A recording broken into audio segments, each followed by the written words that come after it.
नमस्कार और स्वागत है इस खास चर्चा में। आज हम सिया माता जी के इतिहास और उनके नामकरण की कहानी को थोड़ा गहराई से समझेंगे। और पहुंच गए शिव छापरी के पास, उसी मंदिर वाले इलाके में।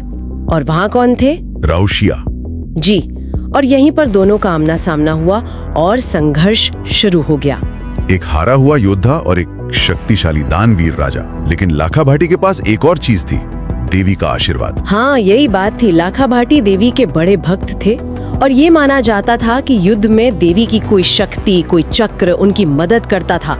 उसके सामने दुश्मन टिक नहीं पाता था। तो राउशिया के लिए तो ये बहुत मुश्किल लड़ाई रही होगी। बहुत मुश्किल। इसी वजह से राउशिया को एक बार नहीं, 2 बार नहीं, बल्कि 6 बार हारना पड़ा। 6 बार? जी हाँ। यकीन है? 6 बार हारने के बाद तो कोई भी हिम्मत हार जाए। राउशिया ने क्या किया? हार मान ली? नहीं, यही उनकी भक्ति काम आई। 6 हार के बाद वो अपने इष्ट देव भगवान शंकर की शरण में गए, घोर तपस्या की, आराधना की, शक्ति मांगी। और फिर? और इस तपस्या से मिले बल और भरोसे के साथ वो 7वीं बार लाखा भाटी से लड़ने गए। 7वीं बार? और इस बार नतीजा कुछ और था? बिल्कुल। ये लड़ाई निर्णायक थी और इस लड़ाई के बारे में एक खास दोहा बहुत मशहूर है। वो बताता है कि हुआ क्या असल में। अच्छा, कौन सा दोहा? दोहा है, उगमग उगमग डेरू बाजे, किनिया फेरी पूट, सिया आगे शिव खड़ा, जिनिया फेरी पूट।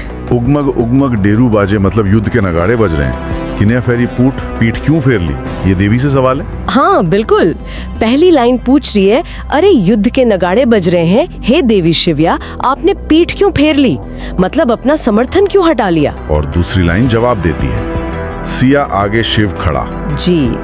दूसरी लाइन कहती है, क्योंकि देवी ने, सिया ने अपने सामने राउशिया के साथ स्वयं भगवान शिव को खड़ा देखा, इसीलिए उन्होंने पीठ फेर ली।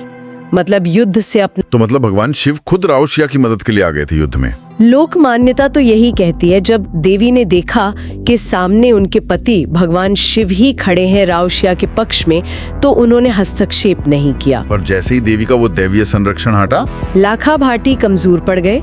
राउशिया, जिन्हें अब शिव जी का बल प्राप्त था, वो भारी पड़े और जल्द ही लाखा भाटी युद्ध में मरे गए।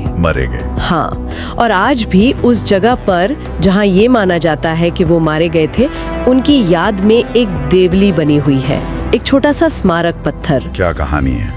दैवीय हस्तक्षेप, युद्ध, हार जीत, सब कुछ है इसमें। युद्ध के बाद शंकर भगवान का क्या हुआ? कथा के अनुसार भगवान शिव वहीं रुक गए।